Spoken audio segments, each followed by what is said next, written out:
Wow, ಸೂಪರಾಗಿ ಉಬ್ಬಿದೆ ನೋಡಿ.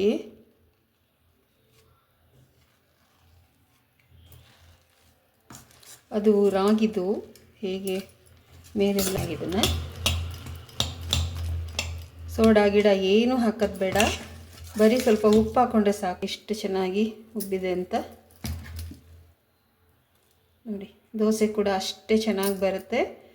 ದೋಸೆ ಮಾಡೋಣ ಈಗ.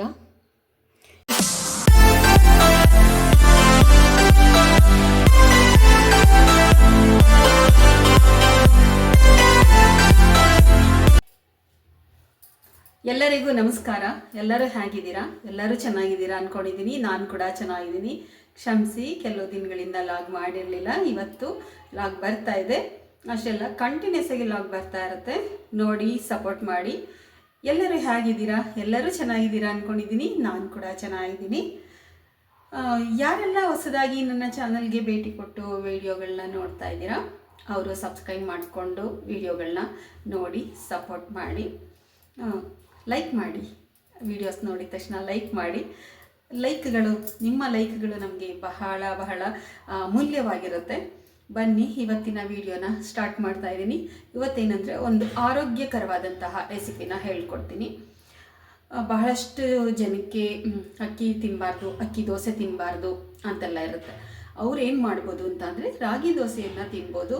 ಬರೀ ರಾಗಿ ಅಲ್ಲ, ಅಕ್ಕಿ ರಾಗಿ ಎರಡನ್ನು ಮಿಕ್ಸ್ ಮಾಡಿ ಒಂದು ರುಚಿಯಾದಂತಹ ಆರೋಗ್ಯಕರವಾದಂತಹ ದೋಸೆ, ರಾಗಿ ದೋಸೆಯನ್ನು ಹೇಗೆ ಮಾಡೋದು ಅಂತೇಳಿ ನಾನು ತೋರಿಸ್ಕೊಡ್ತೀನಿ. ನಾನು ಯಾವಾಗಲೂ ಮಾಡ್ತಾ ಇರ್ತೀನಿ, ಎರಡು ರೀತಿಯಲ್ಲಿ ಮಾಡ್ತೀನಿ ರಾಗಿ ದೋಸೆಯನ್ನು. ನಾನು ರೆಡಿ ಇರುವಂತಹ ರಾಗಿ ಹಿಟ್ಟನ್ನು ತೆಗೆದುಕೊಂಡು ಅದಕ್ಕೆ ಮೆಂತ್ಯ, ಉದ್ದಿನಬೇಳೆ ಎಲ್ಲ ಸಪ್ರೇಟಾಗಿ ನೆನೆಸಿ ರುಬ್ಬಿ ಹಿಟ್ಟನ್ನು ಕಲಸಿ ಅದಕ್ಕೆ ಅದು ಒಂದು ರೀತಿ ಮಾಡ್ತೀನಿ.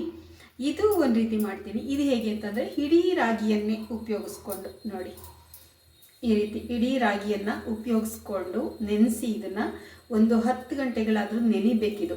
8 ಗಂಟೆ ಅಕ್ಕಿನೇ 8 ಗಂಟೆ ನೆನೆಸ್ತೀವಿ.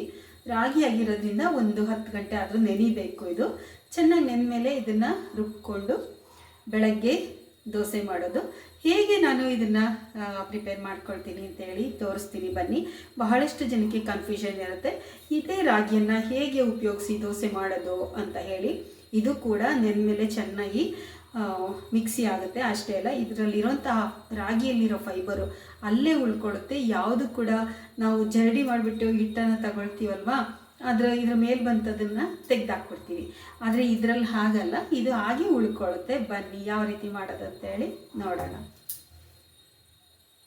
ರಾಗಿ ದೋಸೆಗೆ ಮಾಡೋದಕ್ಕೆ ಬೇಕಾಗಿರುವಂತಹ ಪದಾರ್ಥಗಳು ನೋಡಿ. ಅವಲಕ್ಕಿಯನ್ನು ತಗೊಂಡಿಲ್ಲ ನಾನು, ರೈಸನ್ನೇ ಹಾಕ್ಕೊಳ್ತೀನಿ. ಬಿಸಿ ರೈಸ್ ಮಾಡಿಕೊಂಡು ನೋಡಿ, ರಾಗಿ ತಗೊಂಡಿದ್ದೀನಿ.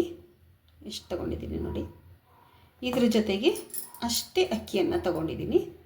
ಬರೀ ರಾಗಿ ಆಗಿಬಿಟ್ರೂ ಕೂಡ ಮನೇಲಿ ಮಕ್ಕಳುಗಳು ಇಷ್ಟಪಡಲ್ಲ, ಅದಕ್ಕೆ ಇಷ್ಟು ಅಕ್ಕಿನ ನಾನು ತಗೊಳ್ತಾ ಇದ್ದೀನಿ. ರಾಗಿ ಆಯಿತು, ಅಕ್ಕಿ ಆಯಿತು, ಮತ್ತು 1 ಸ್ಪೂನಷ್ಟು ಮೆಂತ್ಯ ಕಾಳನ್ನು ತಗೊಂಡಿದ್ದೀನಿ. ಅದ್ರ ಜೊತೆಗೆ ಉದ್ದಿನಬೇಳೆಯನ್ನು ಒಂದು ಅರ್ಧ ಗ್ಲಾಸ್ ಮೇಲಿದೆ. ಇಷ್ಟು ಸಾಕು ಉದ್ದಿನಬೇಳೆ, ತುಂಬ ಏನು ಹಾಕೋದೇನು ಬೇಡ, ಇಷ್ಟು ಸಾಕಾಗುತ್ತೆ. ಈ 4 ಕೂಡ ನಾನು ಇವಾಗ ತೊಳ್ಕೊಳ್ತೀನಿ. ಮೊದಲಿಗೆ ನಾನು ರಾಗಿನ ಹಾಕ್ಕೊಳ್ತೀನಿ. ರಾಗಿನಲ್ಲಿ ಸ್ವಲ್ಪ ಧೂಳಿರುತ್ತೆ ಅಲ್ವಾ, ಅದಕ್ಕೇನು ಮಾಡ್ತೀನಿ, ರಾಗಿನ ಫಸ್ಟು ತೊಳೆದ್ಬಿಡ್ತೀನಿ. ಎಲ್ಲ ಕ್ಲೀನಿಂಗ್ ಮಾಡಿಸ್ಕೊಂಡು ಬಂದಿದ್ದೀನಿ. ಕಲ್ಲೆಲ್ಲ ಇರುತ್ತೆ ನನಗೇನಿಲ್ಲ.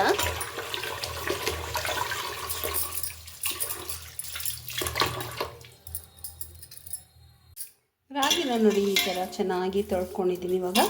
ಇವಾಗ ಇದಕ್ಕೆ ನಾನು ಅಕ್ಕಿನ ಹಾಕ್ಕೊಳ್ತೀನಿ. ನಿಮ್ಮಲ್ಲಿ ಯಾವುದಿರುತ್ತೆ ಆ ಅಕ್ಕಿ ಹಾಕ್ಕೊಳ್ಳಿ. ದೋಸೆ ಅಕ್ಕಿ ನೋಡಿ, ಉದ್ದಿನಬೇಳೆ ಮತ್ತು ಮೆಂತ್ಯ.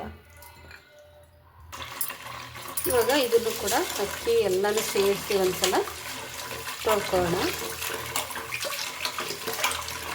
ಎಷ್ಟು ತೊಳಿತೀವಿ ನೀಟಾಗಿ ಅಷ್ಟು ಚೆನ್ನಾಗಿ ದೋಸೆ ಬರುತ್ತೆ.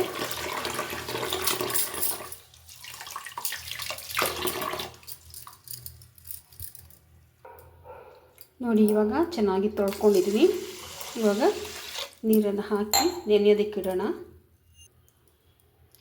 ನೋಡಿ, ಈ ಥರ ನೀರು ಹಾಕಿ ಇಟ್ಕೊಳ್ಳೋಣ. ಚೆನ್ನಾಗಿ ನೆನ್ಕೊಳ್ಳಿ. ಇದು ಇದನ್ನು ರುಬ್ಬಬೇಕಾದ್ರೆ ನಾನು ನಿಮಗೆ ಸಿಗ್ತೀನಿ ಯಾವ ರೀತಿ ರುಬ್ಕೊಳ್ತೀನಿ ಅಂತ. ಇದಕ್ಕೆ ಅವಲಕ್ಕಿ ಹಾಕಿಲ್ಲ, ನಾನು ಅನ್ನವನ್ನು ಹಾಕ್ತೀನಿ.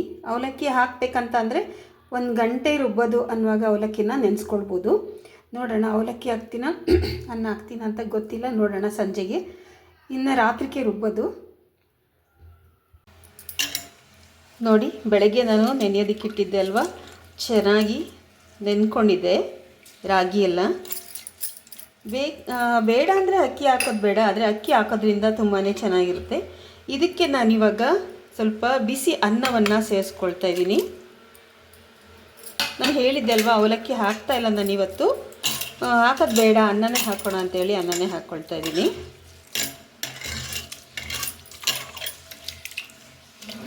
ಎಲ್ಲ ಮಿಕ್ಸ್ ಮಾಡ್ಕೊಳ್ಳೋಣ.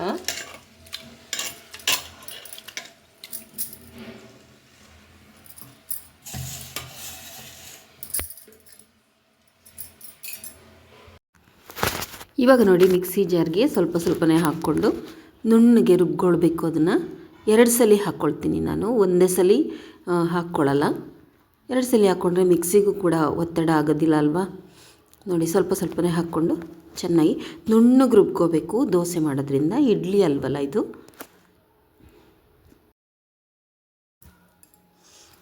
ಇವಾಗ ಇನ್ನೊಂದು ಸ್ವಲ್ಪ ಹಾಕ್ಕೊಂಡು ಮತ್ತೆ 2ನೇ ಸಲ ಕೂಡ ರುಬ್ಕೊಂಡಿದ್ದೀನಿ, ನುಣ್ಣಗೆ ರುಬ್ಬಿದ್ದೀನಿ. ನೋಡಿ ಎಷ್ಟು ಚೆನ್ನಾಗಿದೆ ಅಂತ ರುಬ್ಬಿರೋದು. ಇವಾಗ ನಾನು ಉಪ್ಪೆಲ್ಲ ಏನು ಹಾಕೋದಿಲ್ಲ, ಹಾಗೆಯೇ ಇದನ್ನು ಒಂದು ಸಲ ಕಲಿಸ್ಬಿಟ್ಟು ಚೆನ್ನಾಗಿ ತೆಗೆದಿಡ್ತೀನಿ. ಸ್ವಲ್ಪ ನೀರು ಹಾಕ್ಕೊಂಡು ಕೂಡ ಹಾಕ್ಕೊಳ್ಳೋಣ, ವೇಸ್ಟ್ ಮಾಡೋದು ಬೇಡ. ನೋಡಿ, ಇವಾಗ ಒಂದು ಪಾತ್ರೆಗೆಲ್ಲ ಹಾಕ್ಕೊಂಡಿದ್ದೀನಿ. ಇವಾಗ ಅದನ್ನು ಚೆನ್ನಾಗಿ ಕೈ ಆಡ್ಕೋಬೇಕು.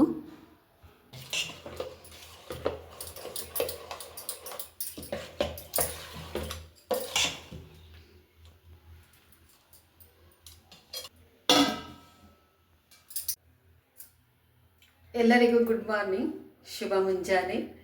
ಬನ್ನಿ ಇವತ್ತಿನ ಲಾಗನ್ನು, ನಿನ್ನೆ ಲಾಗನ್ನು ಇವತ್ತು ಕಂಟಿನ್ಯೂ ಮಾಡ್ತಾ ಇದ್ದೀನಿ. ರಾಗಿ ದೋಸೆನ ರುಬ್ಬಿ ಇಟ್ಟಿದ್ವಿ ಅಲ್ವಾ, ಅದು ಹೇಗಾಗಿದೆ ಅಂತ ನೋಡೋಣ. ಅದಕ್ಕೆ ಒಂದು ಆಲೂಗೆಡ್ಡೆ ಪಲ್ಯ ಏನು ಮಾಡ್ತಾ ಇಲ್ಲ ನಾನು, ಕ್ಯಾಪ್ಸಿಕಮ್ ಗೊಜ್ಜನ್ನು ಮಾಡಿಕೊಂಡು ಚಟ್ನಿಯನ್ನು ಮಾಡ್ತಾಯಿದ್ದೀನಿ. ಕ್ಯಾಪ್ಸಿಕಮ್ ಎಲ್ಲ ಗೊಜ್ಜು ಮಾಡೋದನ್ನು ಕೂಡ ತೋರಿಸಿದ್ದೀನಿ, ಹಾಗೂ ಚಟ್ನಿ ಕೂಡ ತೋರಿಸಿದ್ದೀನಿ. ಎಲ್ಲ ರೆಡಿ ಮಾಡಿಕೊಂಡು ನಾನು ದೋಸೆ ಮಾಡ್ತೀನಿ. ಬನ್ನಿ ದೋಸೆ ಇಟ್ಟು ಯಾವ ರೀತಿ ಉಬ್ಬಿದೆ ಅಂತೇಳಿ ನೋಡೋಣ ಅಲ್ಲ. ಇವಾಗ ವಾವ್, ಸೂಪರಾಗಿ ಉಬ್ಬಿದೆ ನೋಡಿ.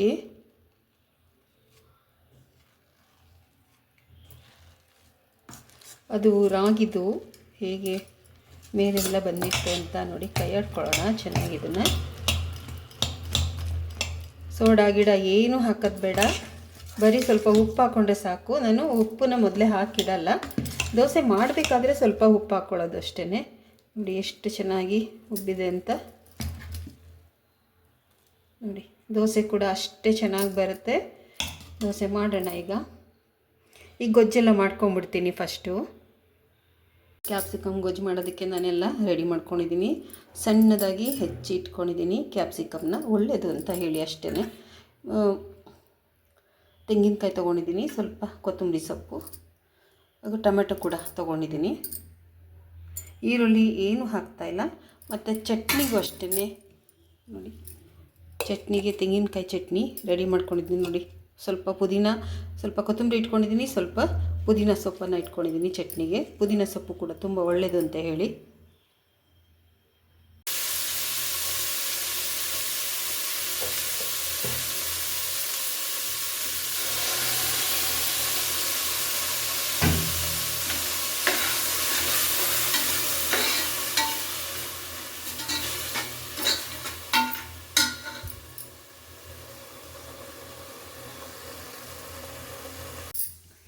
ನೋಡಿ, ಪುದೀನ ಕಾಯಿ ಚಟ್ನಿ ರೆಡಿಯಾಗಿದೆ. ನಾನು ಸ್ವಲ್ಪ ಜೀರಿಗೆ ಹಾಕಿ ಒಗ್ಗರಣೆನ ಮಾಡಿದ್ದೀನಿ. ಜೀರಿಗೆ ಮತ್ತು ಇಂಗು 2 ಹಾಕ್ಕೊಂಡಿದ್ದೀನಿ. ತುಂಬಾ ಟೇಸ್ಟಾಗಿರುತ್ತೆ. ಅಷ್ಟೆಲ್ಲ ಕ್ಯಾಪ್ಸಿಕಮ್ ಗೊಜ್ಜು ಕೂಡ ರೆಡಿಯಾಗಿದೆ. ಇನ್ನೂ ನಿಮಗೆ ಗಟ್ಟಿ ಬೇಕು ಅಂದರೂ ಕೂಡ ಗಟ್ಟಿ ಮಾಡಿಕೊಡ್ಬೋದು.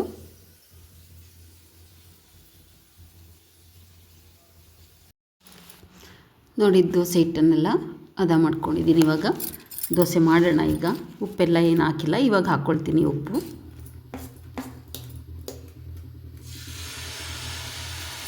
ಇದಕ್ಕೆ ನಾನು ಸೋಡಾ ಎಲ್ಲ ಏನೂ ಹಾಕಿಲ್ಲ, ಬರೀ ಉಪ್ಪು ಹಾಕ್ಕೊಂಡಿದ್ದೀನಿ ಅಷ್ಟೇ.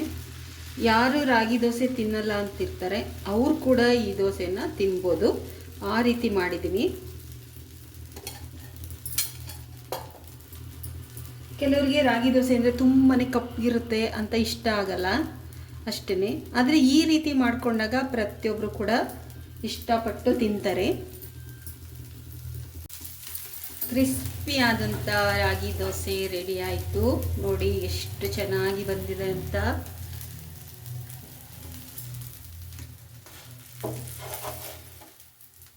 ನೋಡಿ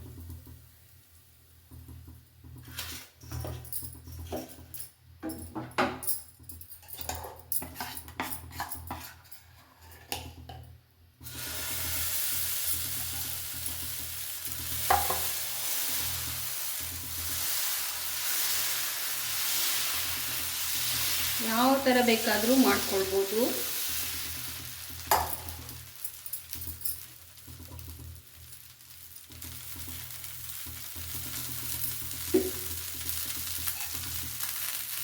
ನೋಡಿದ್ರಲ್ಲ ರಾಗಿ ದೋಸೆನ ಯಾವ ರೀತಿ ಮಾಡಿದೆ ನಾನು ಅಂತ.